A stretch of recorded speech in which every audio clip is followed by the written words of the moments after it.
Hi there, and welcome to another website deep dive. I am Aaron, and you're only going to see me for a couple seconds. That's why I can be up here in the darker room with the lesser quality. Anyway, today we're looking at the WB shop, which unfortunately is soon going to no longer be a thing. Anyway, so let's do this right now. Let's go right in, dive in. Welcome to website deep dive at the Call to Cinema, and if you're unaware, the Warner Brothers shop right here, as you see it right now, is ending. The last 4 for 44 sale is coming up, I think, on March the 12th. So this is the shop that you go to in the U.S. anyway for WB. We don't have a Warner Archive shop here in Canada. They're actually kind of pricey to get if you don't live in the right area. So like you see, there's like sale right there. There's a clearance sale, last chance collection on sale. So let's just go to clearance right now, just see what we got here. As you can see, it's just like different things, movie or show. So what we want to get to is we want to get to what's going off here, what we know is going off here. And that is the Warner Archive collection. So basically, WB as we know it, this site here, at least, is going to be gone, and they're going to have one last big sale that are coming up. So obviously, we can't look through everything Warner Archives. There's 3565 here. But let's look over some of the stuff that Warner Archives does have. And as you can see, there's the horror mystery double features. Got Western stuff there like Randolph Scott, Boris Karloff, Warner Brothers triple feature. We're going to look into a few of these. There's some of these that I want to recommend to you guys. Time After Time is a fantastic little film. If you have not seen this movie, I do recommend it. Basically, it's H.G. Wells, if he had actually created the time machine back in the day and was unknowingly, a friend of the great Jack the Ripper, the great circular Jack the Ripper. And to get away from the police, the Bobbies, the London folks, the Ripper, played by David Warner, jumps into H.G. Wells' time machine and goes forward. Malcolm McDowell plays the bright-eyed H.G. Wells, and he gets ahead into the future thinking that there's going to be kind of a utopia, and he's set the Ripper free on this utopian society, when in actuality it's a lot darker, and as David Warner says in the film, that the world of the future is much more ready for the Ripper than it is for somebody that is a dreamer like Wells. And it is a fantastic little film. It is a Warner Archive collection title. I don't think there's any real like features on this. There's not a lot of features on a lot of the Warner Archive titles. Once in a while you get like some archival like stuff or a commentary, but they don't really go to the way when it comes to features. The early stuff looked like this. So as you can see, not a lot of work put into the early archive collections. Like, you know, it's just a picture, you got the actress name and like the title of the film. Not a lot put into that. That's one of their burn on demand type things. That's what Warner Archives really is. It's a press on demand, burn on demand type of company. And that's the way a lot of these titles that may not fit totally in quite yet to the niche like boutique label markets. This is how a lot of them end up. So back in the day, you would see all these films here. You'd see things like Cable Hogue, Doc Hollywood, like at your regular like Walmart or a place like that. Now the movie collecting has leaned more towards the kind of like the niche genre stuff. So all of the weird titles, the titles that you never thought you'd see get anything but like a 99-cent release, those things are getting like prestige releases right now. And that's it's kind of the way that it's changed. Now there are titles that kind of like go across, that kind of walk the razor's edge of being one or the other, and those titles are ones that you could see coming in the future to like an Arrow Video or a Scream Factory or a BFI or Vinegar Cinema or Severin or something like that. Like From Beyond the Grave, for instance, is a perfect title of something that got Scream Factory written all over it. It's a Warner Archive title. We're looking at like something here that could fit in really good with alongside their Hammerline that they do. Especially considering you got actors like Peter Cushing, David Warner in there. There we go, David Warner twice. We get double the David Warner today. Diane Dors, Donald Pleasance. But as you can see, there's not a lot. Like, this is a pretty pared down site right now. And let's be honest, it's not going to get much easier afterwards. As you can see, we can check the different brands right here. Rivals, sale. I want to check under sales. I want to see if we have anything. Last Chance Collection. I want to see if that's... No, that's not the movies, right? Is it? So, let's go Batman Animated, see if there's anything there. Now, see, that's just like figures and that. So, to get to the movies, you got to go to the Chopper. You got to put in something else. It already seems like... There we go, Warner Archives. Let's see what the bestsellers are. Let's go to the bestsellers. Not exactly the greatest one to maneuver with. So we got The Thing from Another World. Of course, that's the original version of The Thing, which John Carpenter remade. That's James Arness as the vegetable monster, The Thing. Tex Avery Screwball Classics Volume 1. Really, really good one, by the way. One that I do recommend. The Hidden, directed by Jack Shoulder, who directed Nightmare on Elm Street Part 2. Mystery of the Wax Museum. I'm going to speak sacrilege and say I actually like the Lone Atwell one a little bit better than the Vincent Price one. I know. Burn me at the stake, right? Night Moves is another fantastic film with Gene Hackman. Horror of Dracula, they got some really cool stuff here. Horror of Dracula is an excellent Hammer title, obviously one of the first. Gun Crazy, really good movie. If, perchance, this is not just the site that's going, because we know that the site is going from Warner Archives. Like, whether they're going to start... No, I'm hoping that they're going to start another site, and the site that they start up is going to be something that not only will be a little bit better, maybe it'll also ship to Canada as well. Because right now, one of the big things, the big issues that I've got with Warner Archives is I have very few in my that I can get, and basically because they don't ship to Canada, so I got to go to other sites like oldies.com and places like that to get Warner Archives, and that can be very pricey, very expensive when it comes to shipping and that. So I'm hoping that Warner Archives is not going anywhere, and that maybe they're just moving to another host site, because I can't remember the name of the company that hosts this one. I'm not sure. Let's see if it says down at the bottom of the page here. There we go. So Araka Merchandise. So Araka is... So WB Shop is owned and operated by Araka Merchandise LP. So Araka is not going to be running the Warner Brothers shop anymore.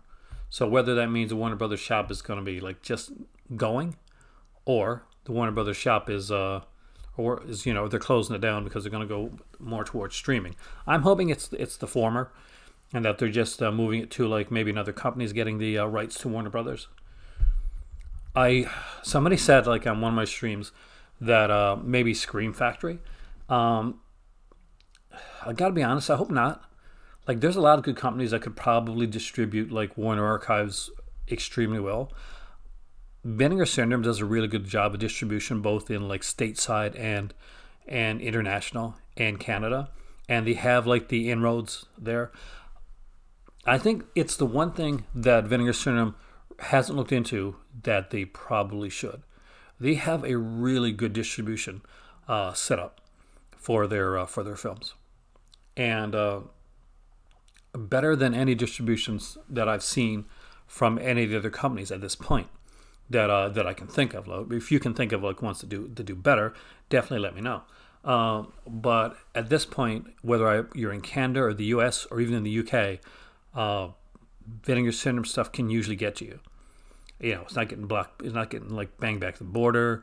There's distribution areas like in different places. So, like we have a Canadian distribution site for Vinegar Syndrome here, so it ships out of Canada. It actually ships out of Canada. So if there's a company that could level up and probably do a bit more, like they're bringing in partner labels, which is fantastic because you get Utopia and you're getting places like that. Companies like that to come in and they're distributing their films through there.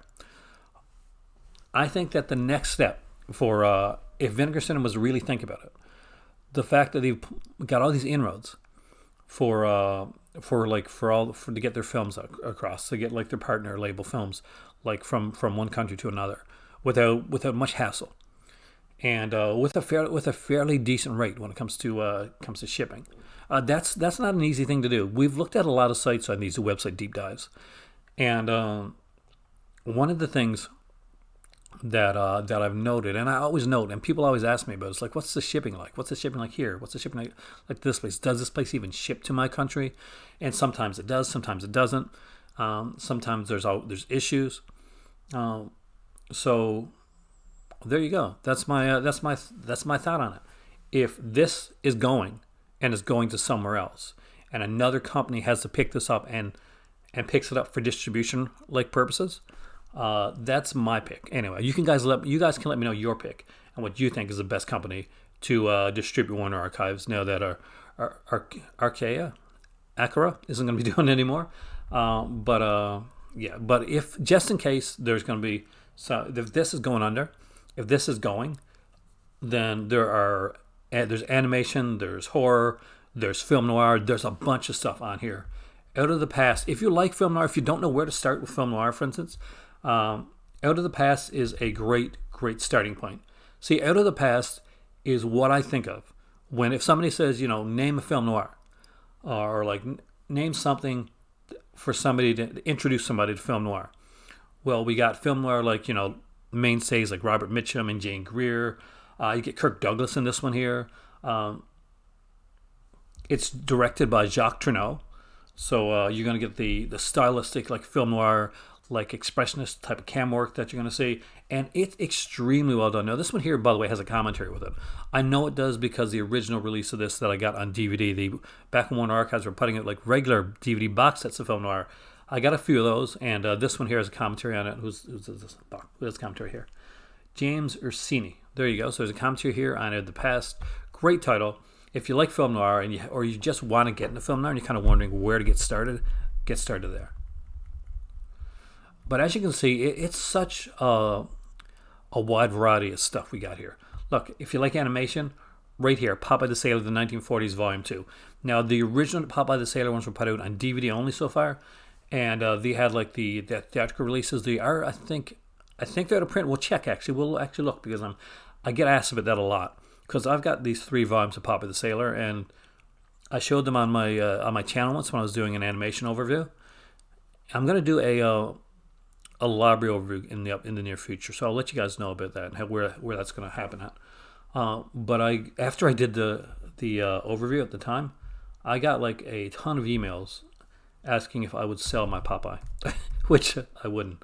But I just thought it was hilarious. So they're and the Iron Print say so perfect. So that person would have wasted their money. More than likely, probably because mine were the originals and these are the made on demands.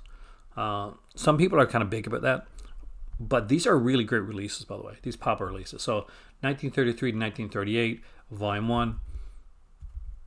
As you can see, like this item ships in the U.S. This item ships within 3 business days. So again, it's U.S. only.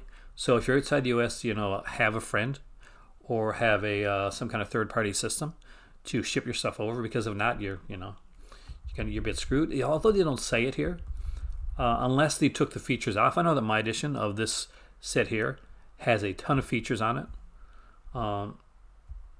but I'm not seeing them listed here. Now that doesn't mean they don't have them.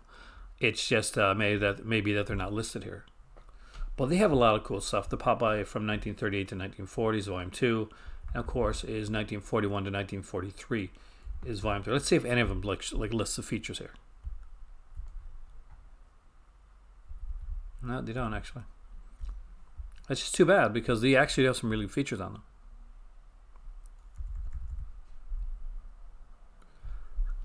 But if we were to lose Warner Archives as a label itself, it would be a great loss. There is a ton of stuff. You can see there's like a huge eclectic array of stuff on here.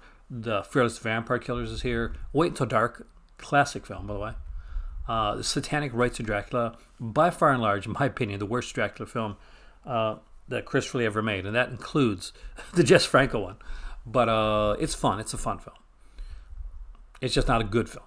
Suspicion, of course, one of my first Warner Archives ever picked up was The Hunger. I love that film. I love vampire films. The Witches, of course, that was remade recently. Dracula AD 1972, which actually has some decent parts in it. And a lot of vampire films, eh? Seahawk is here, of course. Errol Flynn, because they did an Errol Flynn collection, so probably all the Errol Flynn ones are here. My favorite, of course, is Captain Blood. The Man with Two Brains I saw in the theater.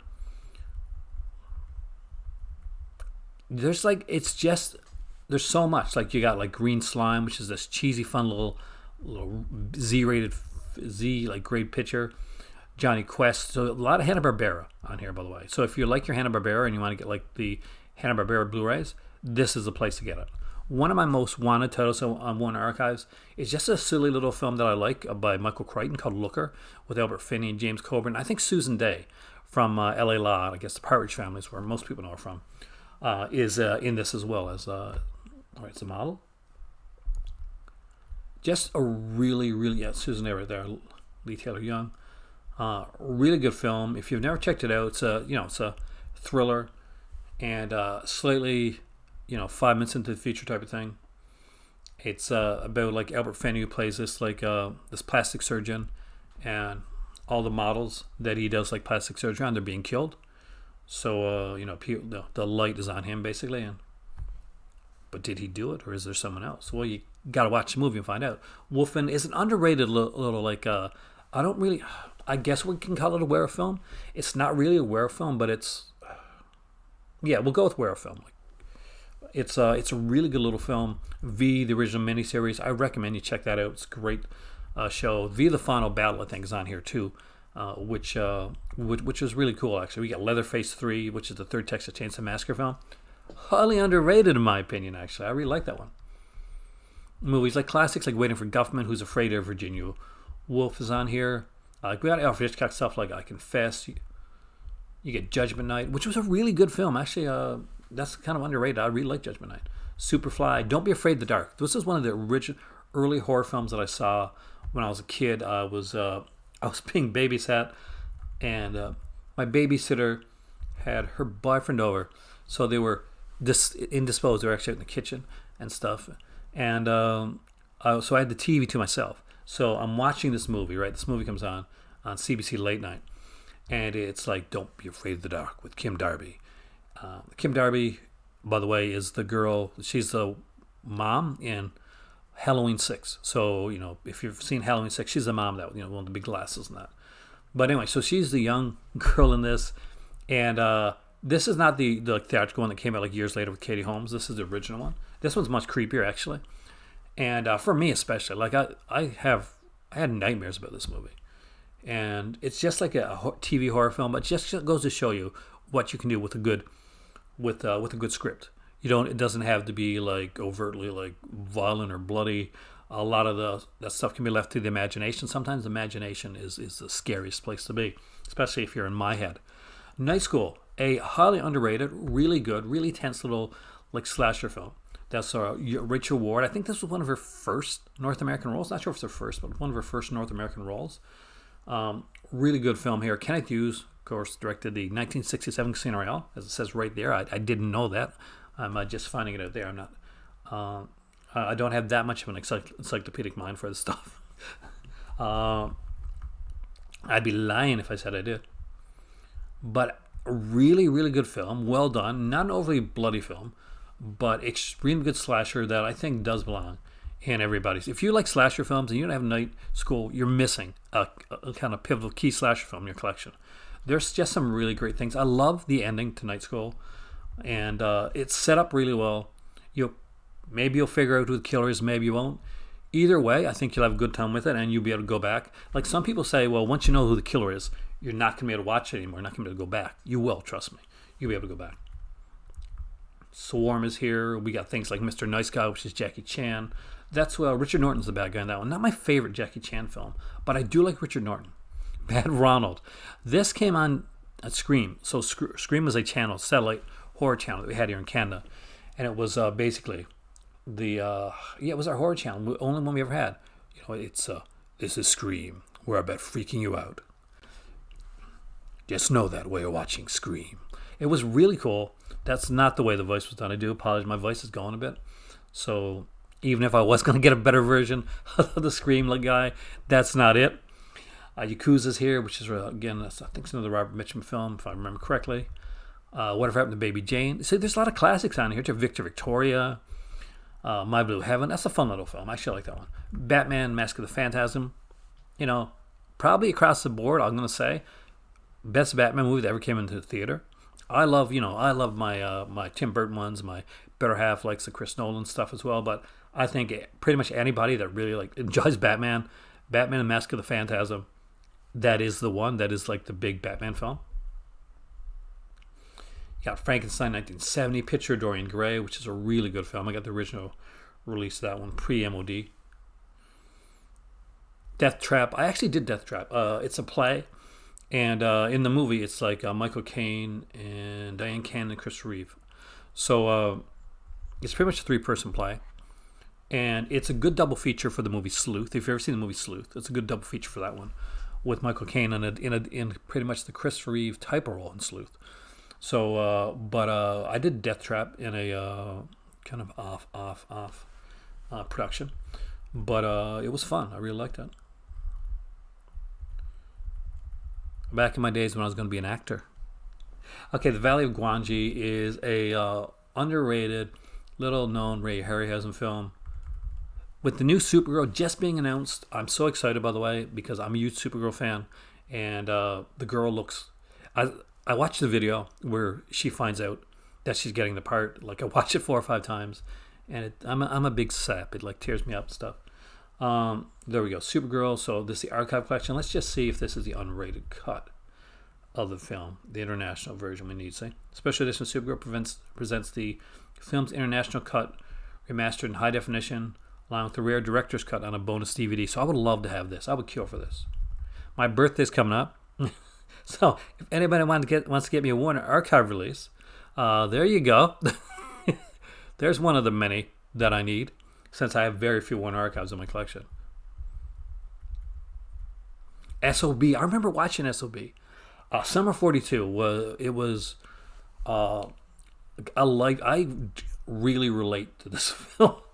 I think we've all had our summer 42.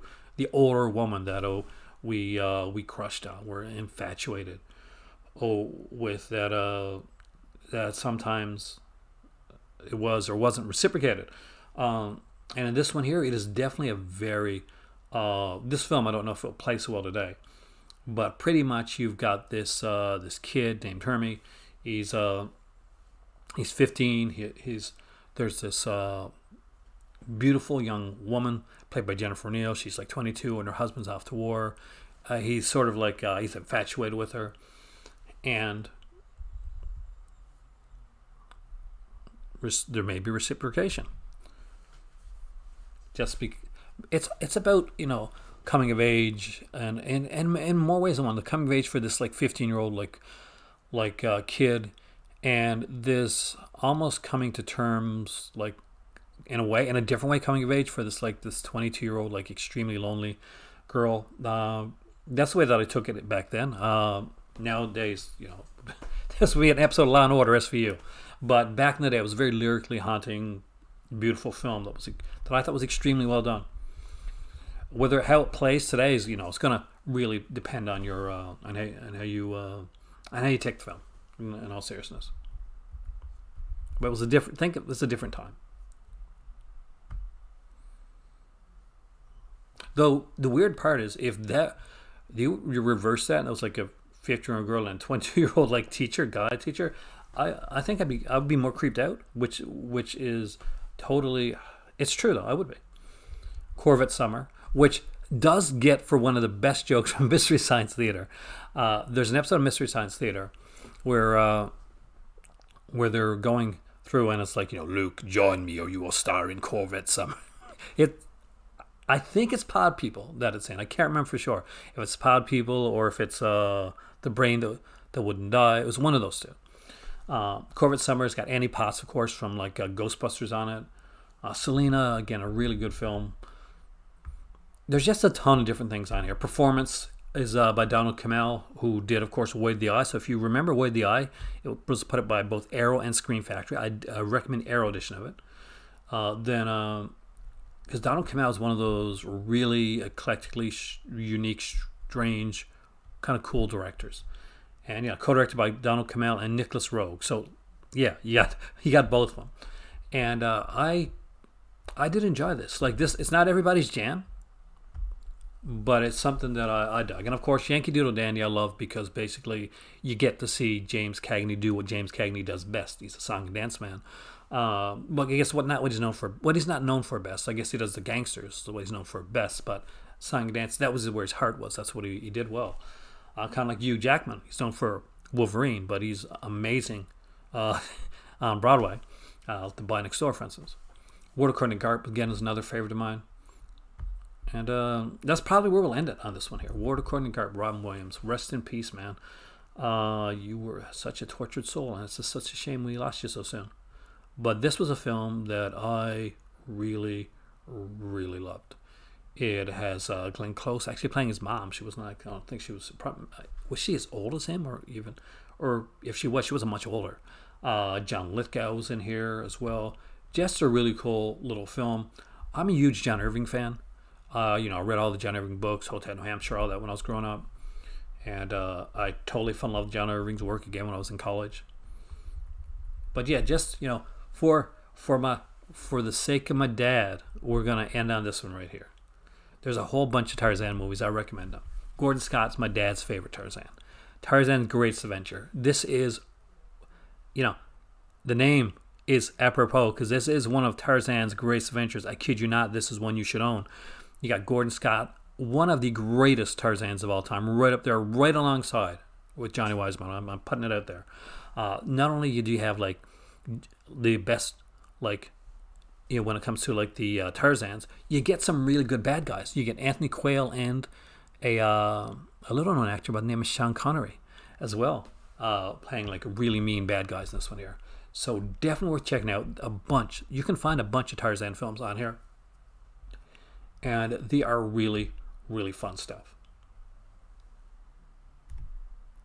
So there you go. I hope that you enjoyed this website deep dive into Warner Brothers Shop, the WB Shop, which may soon no longer exist. We looked at a few titles. We looked at the site itself. I didn't really go into shipping or anything like that with this one here because it was more just an overview of the site and the Warner Archives titles, just in case, if this site goes down and Warner decides that they're just streaming stuff, well, here you go, guys. This is a record of what once was and is no more. Much like my HMV Chronicles, kind of like went through like the dwindling down dying days of HMV. Here you go, Warner Brothers Shop deep dive website. Hope you guys enjoyed this one because I did, and it made me realize there's a lot of Warner Brother Archive titles that I'm not going to get a chance to get, and I hope that they go with another distribution, and I can actually buy the titles here in Canada, because right now it makes it extremely hard. But there you go, WB Shop. It may not exist in like a few months, but you better come back. If you come back and watch this video, like if you watch this video right now, you could be someone that's watching this video like 2 or 3 years down the road, if like YouTube's a thing, and you just for some reason kind of click on this video right here. Well, this is the shop that once was. This is a shop that no longer exists. But here's a little piece of history right now, and you're seeing it. Anyway, I'm Aaron. Like, share, subscribe, do all that cool jazzy stuff if you would like to, and it is very much appreciated. I will put the donation link down for the channel, and feel free to donate to the channel. It's always appreciated and it's always welcomed.